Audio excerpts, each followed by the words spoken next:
Kamen Rider Kuga, and God, I'm glad I did because Kuga's a great fucking show. If you want the short version of this review, Kuga's a great show. Go watch it. So If you want good. the super cliff notes, it started the Heisei era, and it pretty much revitalized the brand entirely. Yeah, Kamen Rider. I don't. Like anyone who knows anything about Kamen Rider probably knows this already, but for those who don't, Kamen Rider was actually a dying franchise towards the end of the '80s.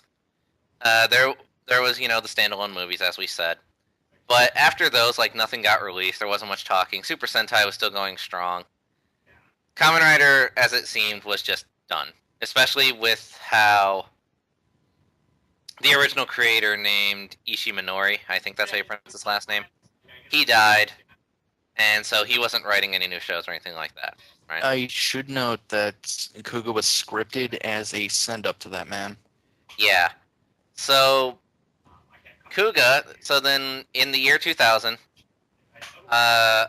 I don't have on me the name of the writers or the directors. Sorry. But you will look them up on your own time anyway. Yeah, pretty much. So they were like, Kamen Rider is a great show that influenced a lot of kids. We should revive it. But we can't just do, a stereotypical Kamen Rider show that'll fall flat on its ass. We need to do something new that will appeal to not only today's kids, which to me is a hilarious notion, which we'll go into later, but also be something old fans can appreciate.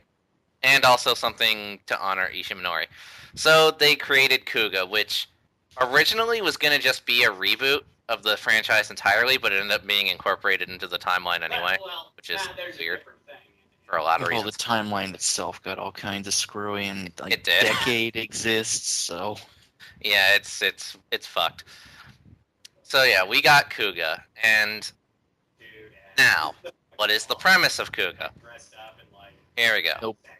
No, I got you in 4 words, okay? Uh-huh. No fear, no pain. According to the theme song, yeah. That theme song's a fucking lie, by the way. Yeah, reverse the no pain part. But, anyway. I identify as a boy, but I want to... So, here, I'm just gonna read off this, premise I pulled up. Alright. When a group of archaeologists uncover the tomb of a legendary warrior, they accidentally unleash a race of monsters called the Grongi. These tribal creatures compete against each other in a game of killing humans, with the strongest Grongi winning the right to challenge their leader for domination. Enter Yusuke Godai, your typical everyday nice guy. While in town visiting one of his friends at her archaeology lab, he is caught in the middle of a Grongi attack and sees the Arkle, a mysterious stone artifact recovered from the warrior's tomb. Overwhelmed by his desire to protect everyone, Yusuke instinctively dons the Arkle and has it absorbed into his body. Thereafter, by summoning the Arkle from within himself, Yusuke can use its power to transform into a legendary warrior, known only as Kuga. And there you go, that's your basic premise. Kuga. How and it's actually funny, because, now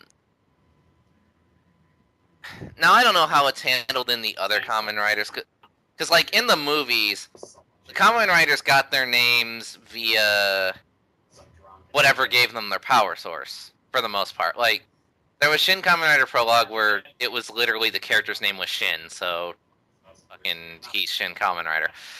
And then in Zio and J, the fucking magical things that give both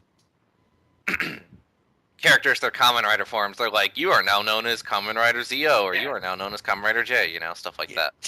Typically, the names are based off what allows them to transform, like Kamen Rider Ghost, Kamen Rider Gaim, so on and so on. Even the original Kamen Riders had the Kamen Rider belt, and we had V2 and V3, which were respectively the V2 belt and the V3 belt.